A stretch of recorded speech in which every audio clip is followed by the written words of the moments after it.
I learned early that silence isn't the absence of sound. It's the presence of permission. In my father's house, quiet didn't mean peace. It meant surrender. An agreement I never signed, but lived under anyway. If I didn't speak, I couldn't challenge him. If I didn't challenge him, he could pretend I didn't exist until I became someone he approved of. For years, I believed that was what love was supposed to feel like. A long hallway, a closed door, and me waiting on the other side, holding my breath like patience was proof of loyalty. He never hit me. He didn't need to. My father could wound you with a pause, with the way he looked past your face when you talked, with the way he'd end every conversation like a verdict. Not now. You'll understand later. Don't embarrass me. He loved control the way some men love God, quietly, completely, and without ever questioning whether it was earned. And I tried. God, I tried. I tried to be small enough not to offend him, smart enough to be useful, strong enough not to cry, silent enough not to trigger whatever storm lived behind his eyes. I thought if I stayed calm, one day he'd notice the woman I was becoming. But the day he stood up in court and called me a shame to this family, I finally understood something that should have been obvious all along. Silence never softened him. It only trained him. Because men like my father don't fear daughters who speak. They fear daughters who stop needing permission.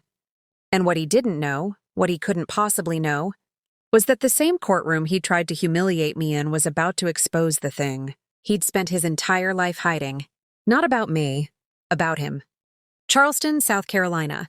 Even after all these years, the air still hit like a memory you didn't ask for, heavy, salted, warm enough to cling to your skin. The courthouse sat near the old streets, where the moss hung low and the river smell never left. Inside it was cooler but not cleaner.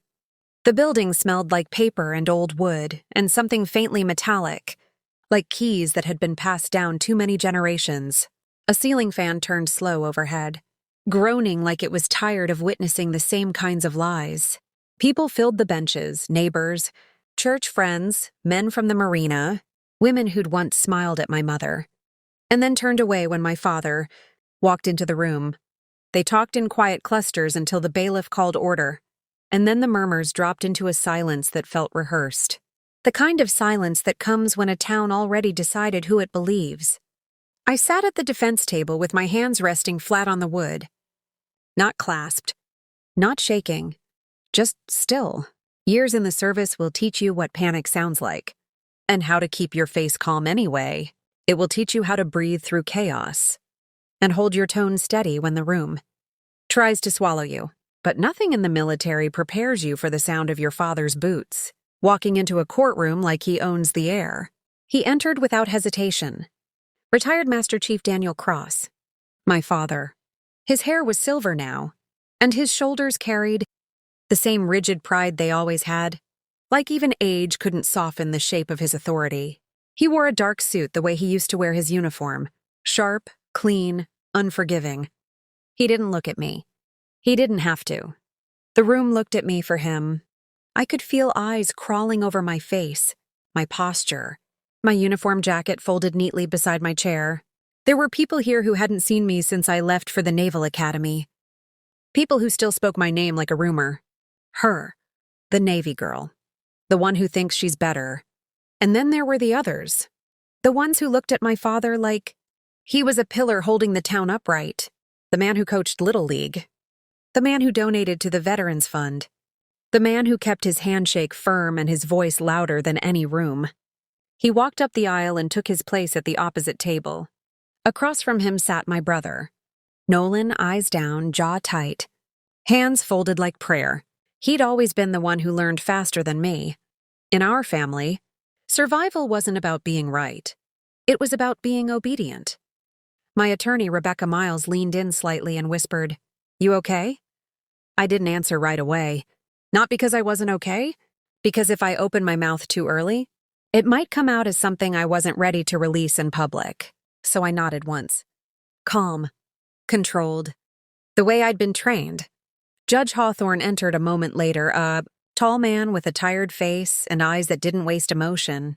He sat, adjusted his glasses, scanned the file, and then looked out over the courtroom, like he already Knew the ending but was obligated to watch it happen anyway. The bailiff called the case Estate of Marlene Cross. My mother's name sounded strange inside the courthouse, like it didn't belong in a place like this, like it should still be in a kitchen, on a letter, on a birthday card that smelled like lavender soap. My father's lawyer stood first. Graham Pierce, Charleston-born, polished voice, crisp suit, smile that never reached his eyes. He spoke with the careful rhythm of men who believe confidence can replace truth. Your Honor, he began, this is a sad matter. A family matter. A tragedy made worse by opportunism. His eyes slid toward me as if I was a stain on his argument. We will prove that the deceased, Mrs. Marlene Cross, was not of sound mind when she made changes to her will. We will prove she was manipulated in her final days by a daughter who returned home after years away and who now seeks to profit from confusion. A low ripple moved through the benches. Not outrage, not disbelief. Approval. My father sat behind his attorney with his chin lifted, calm, certain, like he'd done this 1,000 times, walked into rooms, declared his version of reality, and watched everyone accept it as fact. Rebecca stood slowly. She didn't raise her voice. She didn't perform. She didn't need to. Your Honor, she said, this case is not about confusion. It's about control. The courtroom shifted. She continued. Mrs. Cross changed her will while lucid, coherent, and fully aware. We have medical documentation, witness statements, and a recorded message from the deceased herself. My father's jaw tightened. Rebecca didn't look at him. She looked at the judge.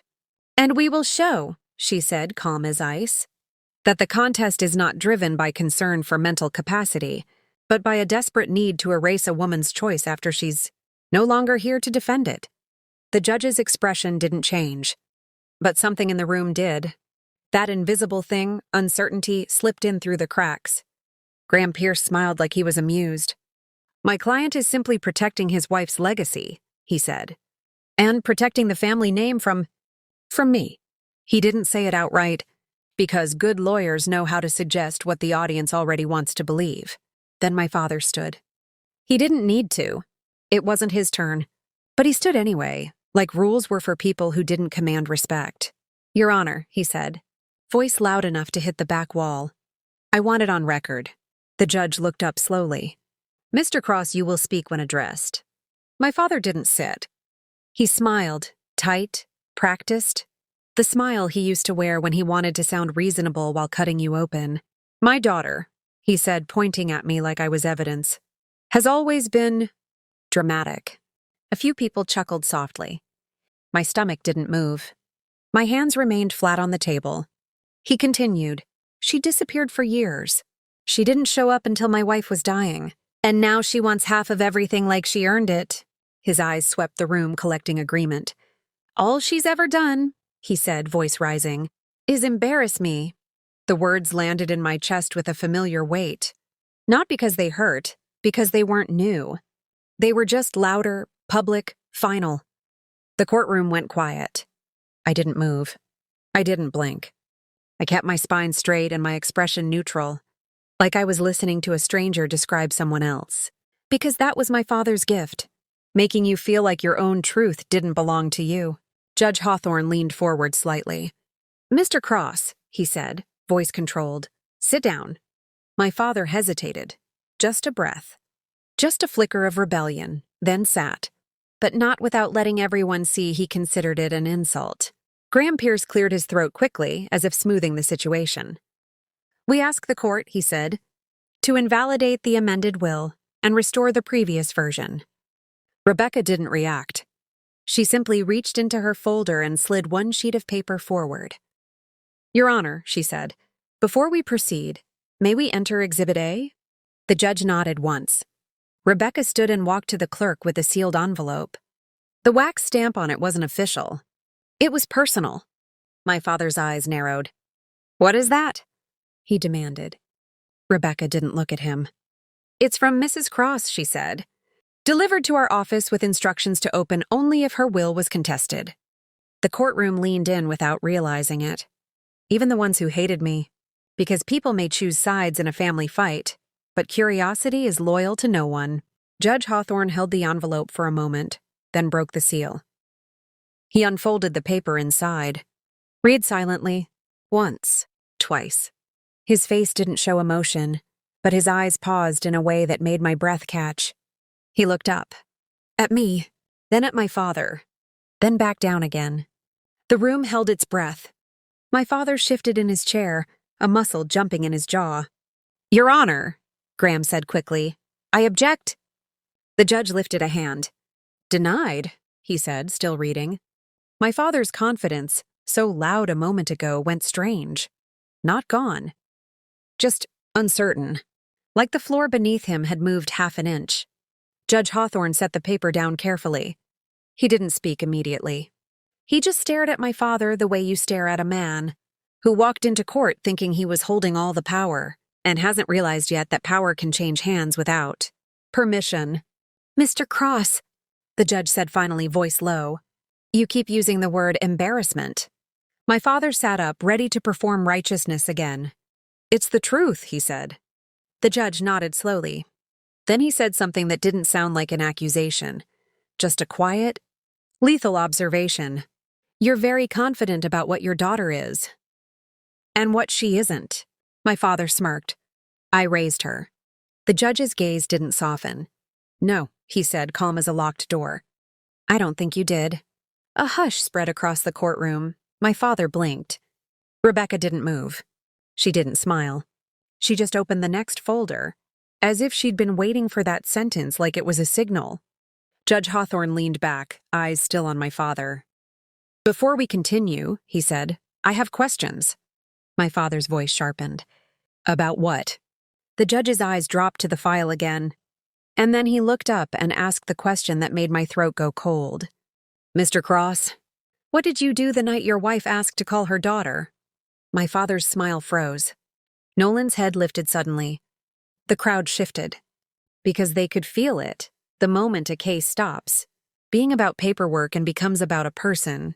My father's mouth opened, then closed. He glanced just once toward me. And in that glance I saw something I had never seen in him. Not guilt. Not regret. Fear. He didn't answer. The judge's voice stayed even. Because Mrs. Cross wrote something in this letter, he said, tapping the paper, that changes how this court views your credibility. Graham Pierce's face drained a shade paler. Rebecca's hand slid another exhibit onto the table, slow and quiet. And my father, who had walked into this courthouse like he owned the air, suddenly looked like a man realizing the room had been holding its breath for him to fall. Charleston had always been a town that remembered what you tried to outgrow. Even now, sitting in that courthouse, I could feel it. Those old expectations moving through the benches like humidity. The unspoken rules. The belief that family loyalty mattered more than truth. And that daughters were supposed to be grateful for whatever version of love they were offered. My father knew how to use that. He didn't just raise a family. He raised a narrative, and he kept it alive the same way he kept everything alive, by controlling what was allowed to be said out loud. That's what people never understand about men like him. They don't just want obedience. They want authorship. They want to be the one who writes the story, edits the characters, decides who is good and who is ungrateful, who is loyal and who is a disgrace. And for most of my life, he wrote mine without resistance. Not because I believed him, because I believed resistance was dangerous. Our house sat near the marsh, where the air was always salted, and the wind always sounded like it was carrying secrets. My father, Daniel Cross, was Navy to the bone. Even after retirement, the discipline never left his body. Everything in our home had to be correct. Shoes aligned at the door, voices lowered after 10, laughter controlled like it needed permission. He didn't say, I love you. He said things like, stand up straight. He didn't ask, how are you? He asked, did you handle it? And if you ever tried to bring him feelings, he treated them like contraband. My brother Nolan learned early how to survive that system. He was the kind of son who could sense a storm before it happened and adjust his whole body to avoid it. He spoke carefully, agreed quickly, laughed when my father laughed, even if he didn't understand the joke. I was different. Not loud. Not reckless. Just unwilling to disappear. I used to sit on the back steps with books balanced on my knees, reading because it felt like breathing. Words were the first place I ever found a world, where my father's voice didn't reach. One afternoon when I was 15, I was reading a paperback on constitutional law, an old thing I'd bought at a thrift store because the title sounded like a door. My father walked past, saw the cover, and stopped. He didn't yell. He never needed to. He simply reached down, took the book out of my hands like it belonged to him, and flipped it open as if inspecting a weapon. "What is this?" he asked. "A book," I said. His eyes lifted to mine, sharp and flat. "I know what it is," he said. "I'm asking why you're wasting time on it." "I like it." He nodded once, as if I'd confirmed something disappointing. Then he walked down to the dock, leaned over the water, and dropped it. No drama, no anger. Just control, quietly exercised. The book hit the river with a soft splash and began to sink. I stared at the ripples, watching words drown. My father didn't look back. "You'll drown in your own questions," he said, already walking away. And the worst part wasn't the loss of the book. It was the certainty in his voice, like he was describing a fate I couldn't escape. That night, my mother came into my room after the lights were out. Marlene Cross moved through the house like she was trying not to disturb anything fragile. Her footsteps were quiet, her hands gentle, her eyes always carrying an awareness of whatever mood my father had brought home. She sat on the edge of my bed and brushed my hair back from my face, the way she used to when I was small. In her palm, she held a chipped teacup, faintly warm. She offered it to me like peace. When I didn't take it, she whispered, "Your father doesn't know how to speak to brave things." I swallowed. "Then why does he act like he's in charge of them?" Her smile was small, sad. "Because if he admits you're brave," she said softly, "he has to admit he's afraid of what he can't control." At the time, I thought she meant he was afraid of me. Years later, I realized she meant something worse. He was afraid of being irrelevant. The acceptance letter came the following year. United States Naval Academy. Full appointment. I held the envelope like it was a match in a room, full of gas, one wrong breath and everything might explode. At dinner, with Nolan watching carefully and my mother's hands tight around her fork, I slid the letter across the table. My father stared at it for a moment without touching it, as if it had insulted him by existing. Nolan's eyes went wide. My mother looked like she was trying not to cry. Then my father stood up so slowly the chair barely made a sound. He looked at me like he was studying a mistake. "A woman's place isn't commanding men," he said, voice calm enough to be cruel. "It's supporting them." No one moved. The refrigerator hummed. A spoon clinked against a plate in the other room like a nervous heartbeat. I waited, stupidly, for the rest of the sentence. For a crack of pride.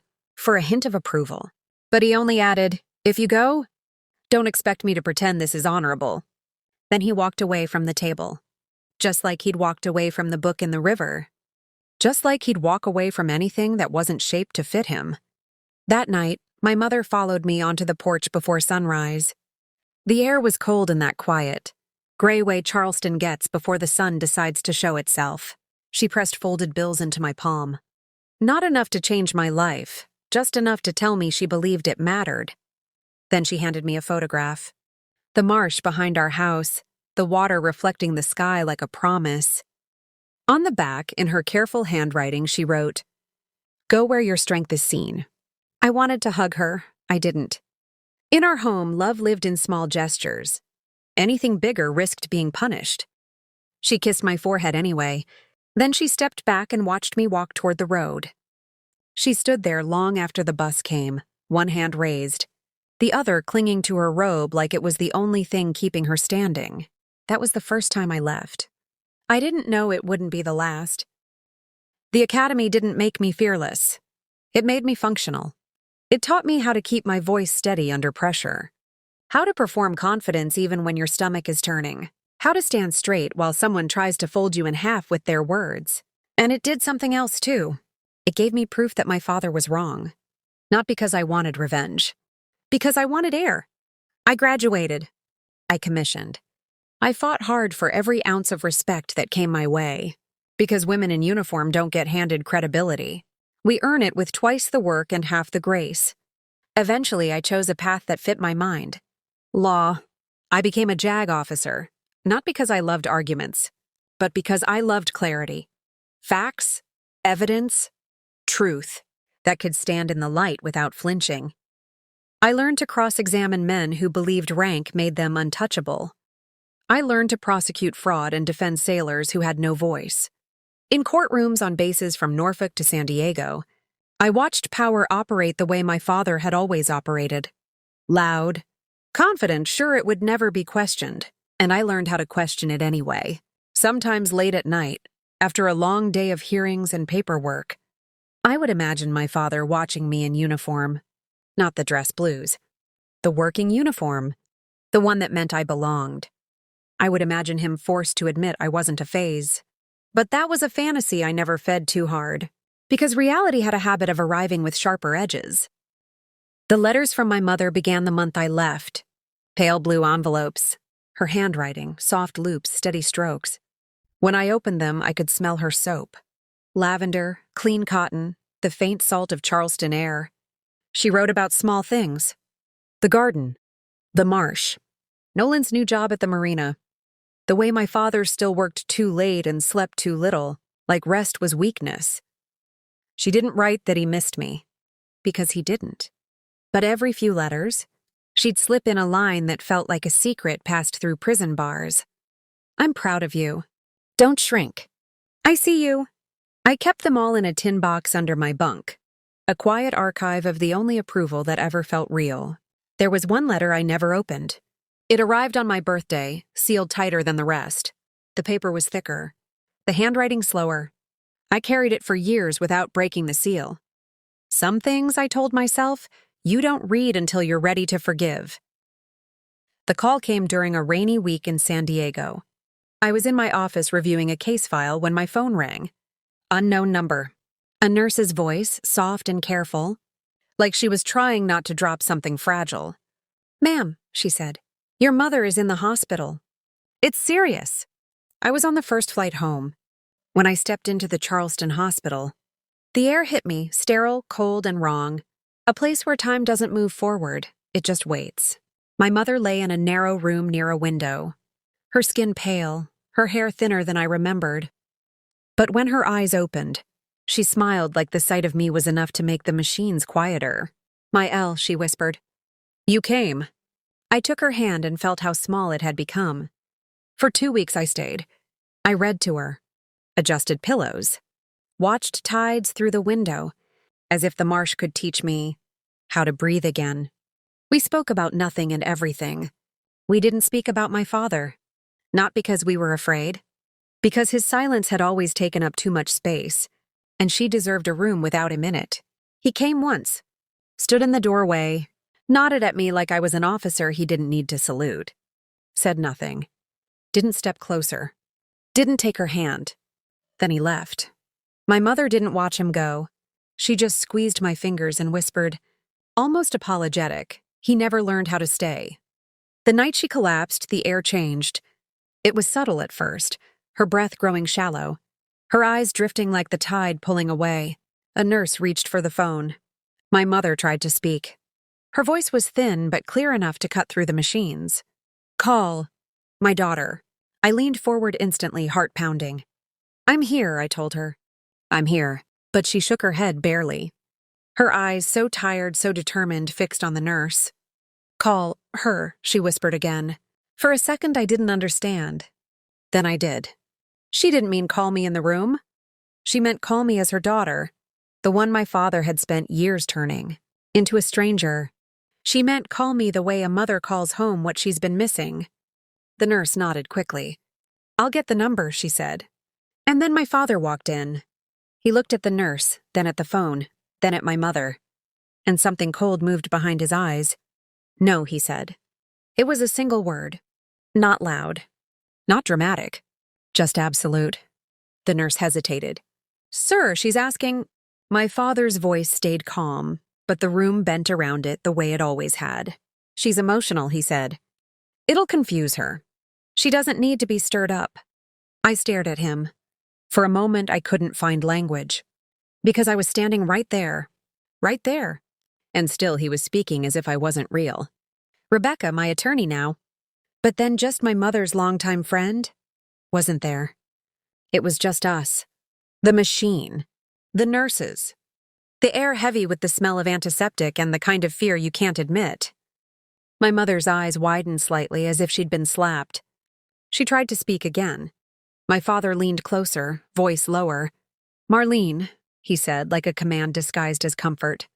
"Rest." Her gaze moved to me, and in it I saw something I hadn't seen before. Not just sadness, not just love, a quiet, fierce anger, like she had spent her whole life being small, and in this moment she refused. She squeezed my hand with what strength she had left. Her lips moved. I leaned closer, and I heard her whisper barely there, "Don't let him." Then her grip loosened. The nurse rushed forward. The machine screamed. The room filled with movement and urgency, and words that sounded like a language from another world. I stood still because sometimes shock feels like discipline. My father stood at the foot of the bed, arms crossed. His face dry. His posture rigid, like even grief needed to be controlled. When it was over, he looked at me and said the cruelest thing he could have said in the kindest tone. "You can go back to your Navy now." Dismissal, wrapped in politeness, the only kind of goodbye he'd ever known. I left Charleston that night. I told myself I wouldn't return. But grief doesn't stay where you leave it. 3 months later, Rebecca called me. Her voice was calm in that way lawyers get when they're carrying something heavy. "Your mother amended her will," she said. "Half the estate goes to you." For a long moment I couldn't speak. Not because of money. Because I heard what the gesture meant. My mother had left me proof. A document that said, "I see you," in a language my father couldn't interrupt. Rebecca hesitated. "And your father is contesting it," she added quietly. "He says she wasn't in her right mind." Of course he did. If he couldn't control her in life, he would try in death. That night, alone in my apartment, I found the tin box again. I spread my mother's letters across my bed like evidence of a life my father tried to silence. At the bottom was the sealed birthday letter, the one I'd carried for years without opening. I held it for a long time. The paper was brittle, the edges soft from being moved and saved. I wanted to open it. I didn't. Not yet. Some part of me still believed forgiveness had to be earned by the person asking for it. And my father had never asked. Back in the present, in the courthouse, Judge Hawthorne's question echoed in my ribs. "What did you do the night your wife asked to call her daughter?" My father hadn't answered. Because he couldn't answer without admitting the truth. The truth my mother sealed into that letter. The truth that wasn't about money at all. It was about a woman's final request. Denied. And a man who believed he had the right to deny it. Across the aisle, Nolan's hands were trembling now. Not much. Just enough for me to notice. He avoided my eyes, but his breathing was uneven. And that's when I understood something I hadn't allowed myself to consider until that moment. My father wasn't the only one who knew what happened that night. Nolan did too. He had been there. Or he had heard. Or he had been told to keep his mouth shut the way we always had. I looked at my brother, really looked, and saw the shape of guilt behind his obedience. Judge Hawthorne tapped the file once, calm as a threat. "Counsel," he said, "we will proceed with testimony." Rebecca's hand hovered over the next exhibit folder. And my father, who had walked into court ready to paint me as a disgrace, sat very still, like a man who suddenly realized the most dangerous witness in the room wasn't me.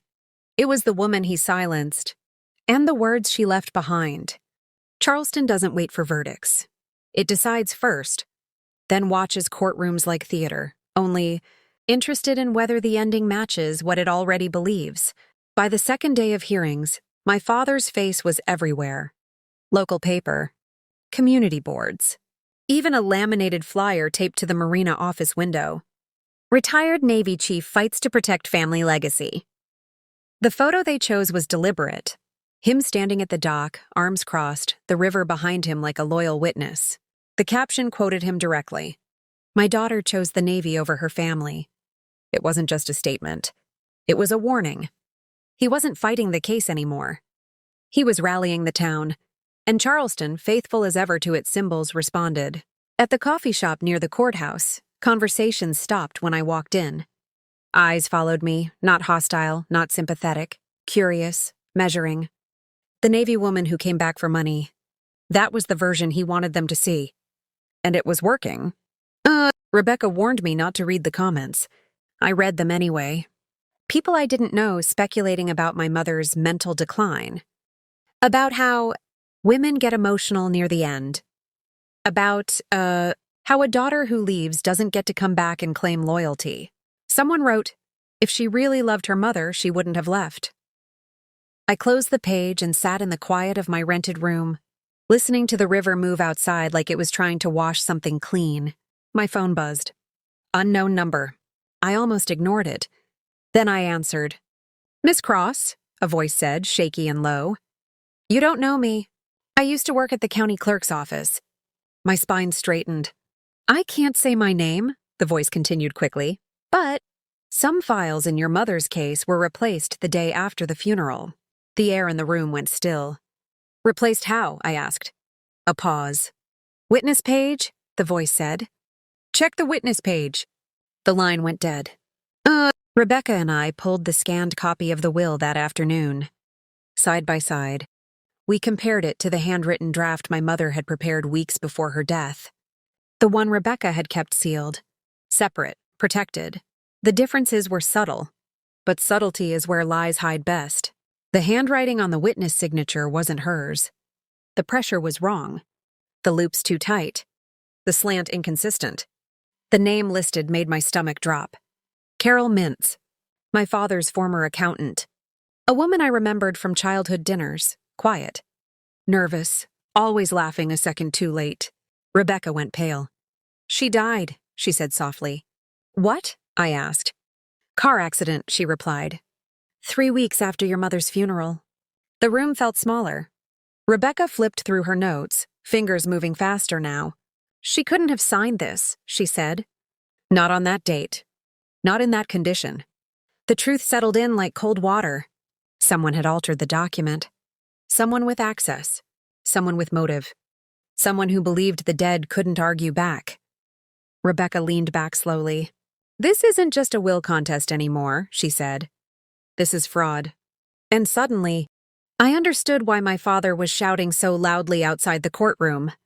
Because lies don't survive quietly. They survive by noise. That evening, there was a knock on my door. I didn't expect him. Nolan stood in the hallway, shoulders hunched, eyes rimmed red, like he hadn't slept in days. I shouldn't be here, he said. I stepped aside anyway. He didn't sit at first. He paced, hands running through his hair the way he used to when we were kids, and Dad's voice got too sharp. He's making me testify, Nolan said finally. Against you. I said nothing. He says if he loses, Nolan continued, the company collapses. The house goes. Everything he built is gone. I met his eyes. And what did Mom build? I asked. Nolan flinched. She kept us together, he whispered, even when it hurt. Then why are you protecting the man who broke her? I asked. His mouth opened. Closed. I don't know, he admitted. I don't know how to stop obeying him. The honesty cracked something open between us. I reached for the photo box I'd brought with me, my mother's things. I pulled out a picture Nolan hadn't seen in years. My JAG graduation, me in uniform, our mother standing beside me, smiling like she was holding sunlight. On the back, in her handwriting, he'll never understand this uniform, but it's the truest part of you. Nolan stared at it. His breath hitched. She knew, he said. Yes, I replied. She always did. He sank into the chair. He told me not to call you, Nolan whispered. The night she collapsed. The room tilted. He said you didn't need to come back. That she didn't want you to see her like that. My hands curled into fists. She asked for me, I said. Didn't she? Nolan nodded, tears finally breaking free. She kept saying your name. The silence that followed wasn't empty. It was full of everything we'd never said. When Nolan left, he looked older than my father had ever looked to me. And weaker. But weakness, I was learning, was sometimes the beginning of truth. The next morning, Rebecca received another envelope. No return address. Inside was a copy of my mother's life insurance policy. Signed 1 week before her death. Attached was a medical assessment. Patient alert, oriented, fully aware. At the bottom, a handwritten note in unfamiliar ink. She knew he would try to erase her. Rebecca closed her eyes. She planned this, she said. Every step. Not out of spite. Out of foresight. For the first time since my mother died, I didn't see her as fragile. I saw her as strategic. The courthouse on the third day felt different. Heavier. Word had spread. People whispered about forged signatures, about a witness who couldn't speak for herself. My father still sat tall, but his confidence had gone brittle around the edges. His lawyer spoke faster now. Louder. Desperation wearing a good suit. Rebecca presented the medical record first, then the insurance policy, then the handwriting analysis. Each exhibit landed like a weight added to a scale my father no longer controlled. When the judge called Nolan's name, the room held its breath. Nolan stood. My father didn't look at him. He didn't have to. Authority had always been assumed between them. Nolan took the oath. His voice shook at first, then steadied. Did your mother ask to contact your sister on the night she collapsed? The judge asked. Yes, Nolan said. My father's head snapped up. Did your father prevent that call? The judge continued. Nolan swallowed. Yes. A murmur rippled through the courtroom. My father stood abruptly. That's enough, he barked. You don't know what you're saying. The judge's gavel struck once. Sit down, he ordered. My father hesitated, then obeyed. And in that moment, something irreversible happened. The town's hero looked human, flawed, capable of lying. Nolan's shoulders sagged as he stepped down, but his eyes met mine for the first time in years. And there was relief there. By the end of the day, the courtroom felt like a held breath. Everyone knew what was coming. The question wasn't if the truth would surface. It was how loud it would be when it did. Judge Hawthorne adjourned until morning.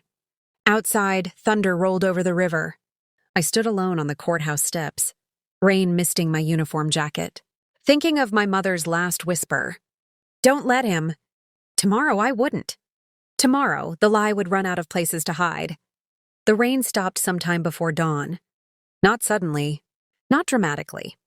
It just faded, like Charleston itself was holding its breath, waiting for something to be decided before it moved again. By the time we returned to the courthouse, the air felt heavier than it had all week.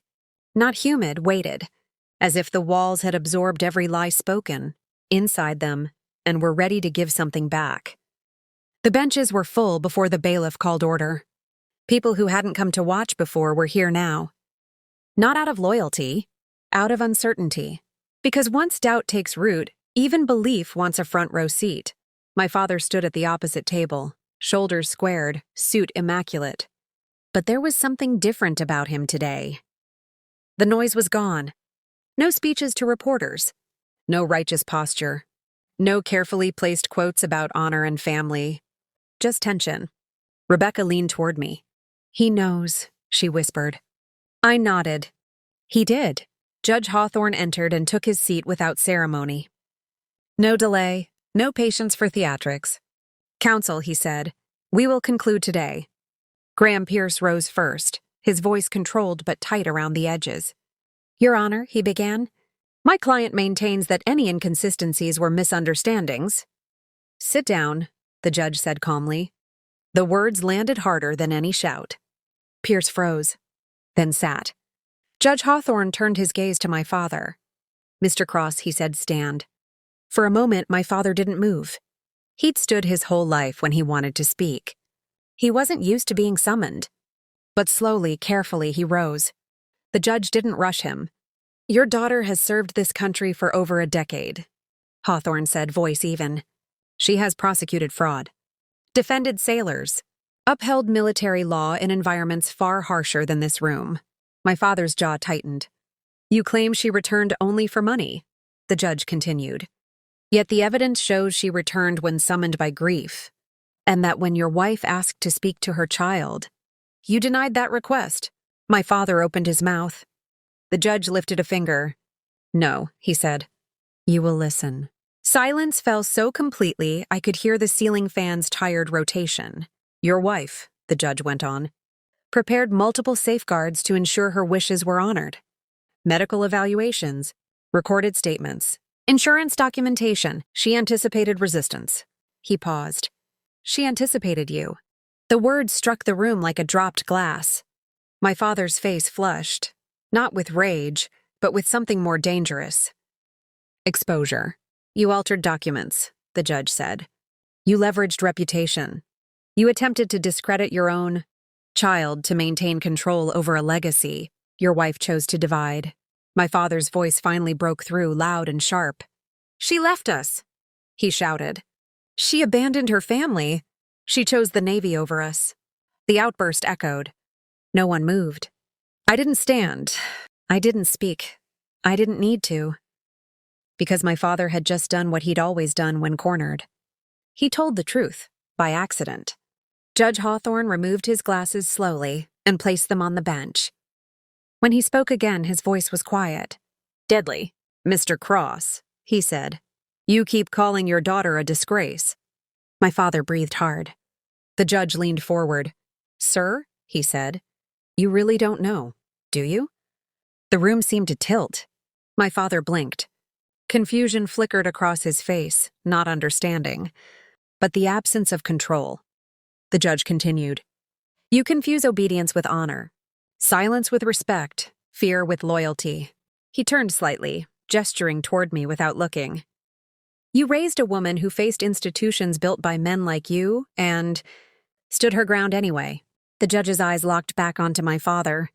The only disgrace in this courtroom, he said, is a man who mistakes control for love and calls it leadership. A ripple moved through the benches. Not applause. Recognition. Judge Hawthorne lifted the gavel. The amended will stands, he said. The contest is dismissed. The gavel struck once, sharp, final. For a moment, no one breathed. Then the room exhaled. Rebecca touched my arm. It's over.